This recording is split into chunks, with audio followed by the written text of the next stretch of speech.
Guys, hulaan nyo po kung ano ang aking lulutuin. Ayan. Ako ay magluluto ng tempura. Shrimp tempura, guys. So, ayan. Tinatanggalan ko lang ng yung shell niya, yung balat. Tapos, tatanggalin yung bituka kasi sagabal yan sa ating pagkain. Ayan, guys. O, simpleng recipe lang yan. Ayan, lalagyan ko lang ng paminta, asin, at saka cornstarch. Ayan, binubudburan ko ng cornstarch bago lamas-lamasin para mag-blend yung lasa. So, ayan, isang itlog. Hahaluan ko yan ng harina, guys. So, asin muna. Harina, kakanawin.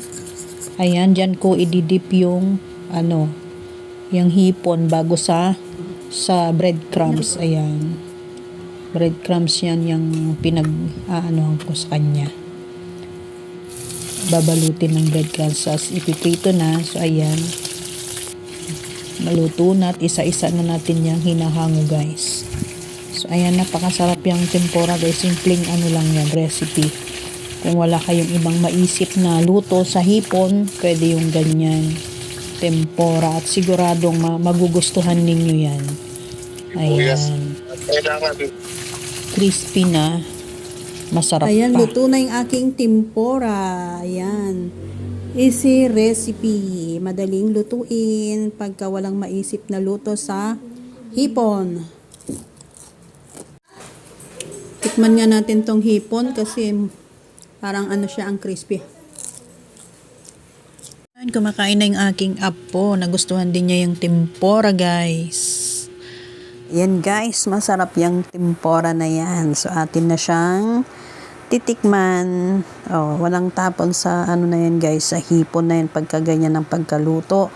Dahil crispy pati hipon. So, ayan. Simpleng recipe lang yan. At walang ibang maraming sangkap.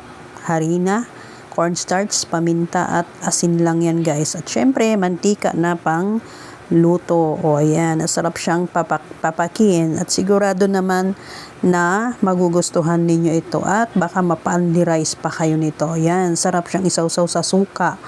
O kaya pwede naman sa ketchup. So ayan, guys. O, panay na nga ang ko dyan. Sabi ko kanina, titikman ko lang. Pero panay na ang kain ko. So, ayan. Thank you for watching. Sana nagustuhan ninyo yung aking video.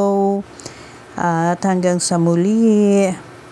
Try nyo to, guys, na recipe tong tempura na to. Napakasimpleng luto.